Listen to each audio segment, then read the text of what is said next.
semuanya, perkenalkan kami dari kelompok 9. Sebelum itu, izinkan kami memperkenalkan diri terlebih dahulu. Saya Hanabila Sintarini dengan NIM 231010 11154. Saya Farah Mardiana Sani dengan NIM 231010 11109. Saya Nairul Iza dengan NIM 231010111126. Nama saya Windy Dwidia Salva dengan NIM 2310101137. Langsung saja ke pembahasannya. Jadi pertumbuhan dan pembangunan ekonomi merupakan dua konsep utama dalam ekonomi makro yang saling berkaitan. Keduanya memiliki peran penting dalam meningkatkan kesejahteraan masyarakat dan daya saing nasional. Perencanaan pembangunan yang tepat sangat diperlukan untuk mendorong pertumbuhan yang berkelanjutan dan merata. Kemudian apa sih itu pertumbuhan ekonomi?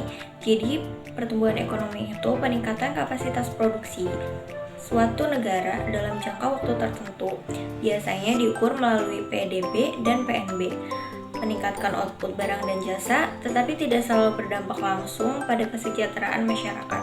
Kemudian juga dipengaruhi oleh faktor modal, tenaga kerja, teknologi, dan sumber daya. Kemudian apa sih itu pembangunan ekonomi? Jadi pembangunan ekonomi itu adalah proses perbaikan kualitas hidup yang mencakup aspek sosial, ekonomi, dan lingkungan.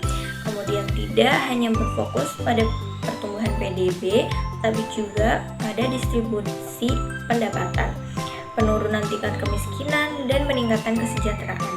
Kemudian melibatkan perubahan struktural dalam ekonomi seperti modernisasi industri, peningkatan akses pendidikan, dan pemerataan infrastruktur. Faktor-faktor yang mempengaruhi pertumbuhan ekonomi. 1. Sumber daya alam.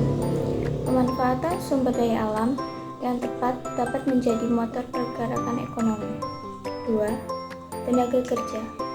Kualitas SDM berpengaruh terhadap produktivitas dan daya saing industri. 3. Investasi. Model yang cukup memungkinkan pengembangan usaha dan menciptakan lapangan kerja. 4. Teknologi dan inovasi. Kemajuan teknologi meningkatkan efisiensi, produksi, dan daya saing global. Selanjutnya ada strategi pembangunan ekonomi di Indonesia. 1. Strategi upaya minimum krisis. Memperluas investasi besar untuk keluar dari lingkaran kemiskinan dan meningkatkan pertumbuhan ekonomi. 2. Strategi pembangunan seimbang. Mengembangkan berbagai sektor secara serentak agar saling mendukung dan menciptakan pasar satu sama lain. 3. Strategi pembangunan tak seimbang. Fokus pada satu sektor keunggulan yang diharapkan dapat mendorong sektor lain dalam jangka panjang. 4. Strategi pembangunan daerah. Mengoptimalkan potensi lokal melalui pembangunan infrastruktur, UMKM, dan kebijakan ekonomi berbasis komunitas. Perencanaan dan implementasi pembangunan ekonomi. Berikut beberapa tujuan dari perencanaan dan implementasi pembangunan ekonomi. Yang pertama ada meningkatkan pertumbuhan ekonomi yang inklusif dan berkelanjutan. Yang kedua ada meningkatkan kesejahteraan masyarakat dengan pemerataan pendapatan. Yang ketiga ada menciptakan lapangan kerja untuk mengurangi pengangguran dan meningkatkan produktivitas nasional. Ada juga strategi yang pertama ada mengalokasikan sumber daya secara efisien untuk mencegah eksploitasi berlebihan. Yang kedua ada mengembangkan industri berbasis tenaga kerja untuk meningkatkan serapan kerja. Yang ketiga ada menarik investasi asing dan domestik dengan kebijakan ekonomi yang stabil dan kondusif. Tantangan dalam pembangunan ekonomi. Yang pertama ada kesenjangan ekonomi antara wilayah, perkotaan, dan perdesaan masih tinggi. Yang kedua ada korupsi dan inefisiensi birokrasi menjadi hambatan dalam pelaksanaan kebijakan pembangunan. Yang ketiga ada eksploitasi sumber daya alam yang tidak terkendali dapat mengancam keberlanjutan ekonomi dan lingkungan.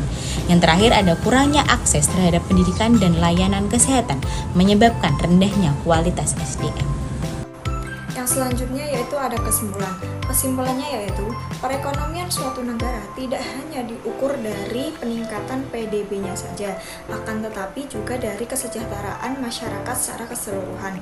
Pertumbuhan ekonomi yang tinggi tanpa pemerataan hanya akan memperbesar kesenjangan sosial dan ekonomi. Oleh karena itu, pembangunan ekonomi harus dirancang untuk menciptakan stabilitas dan inklusivitas dengan mempertimbangkan potensi lokal serta kebutuhan masyarakat. Peran pemerintah menjadi faktor utama dalam merancang kebijakan ekonomi yang mendorong investasi, menciptakan lapangan kerja, dan memastikan pembangunan yang merata di seluruh wilayah. Namun, keberhasilan pembangunan tidak hanya bertanggung pada kebijakan pemerintah, akan tetapi juga pada sinergitas antara sektor swasta dan masyarakat dalam mendukung pertumbuhan ekonomi yang berkelanjutan.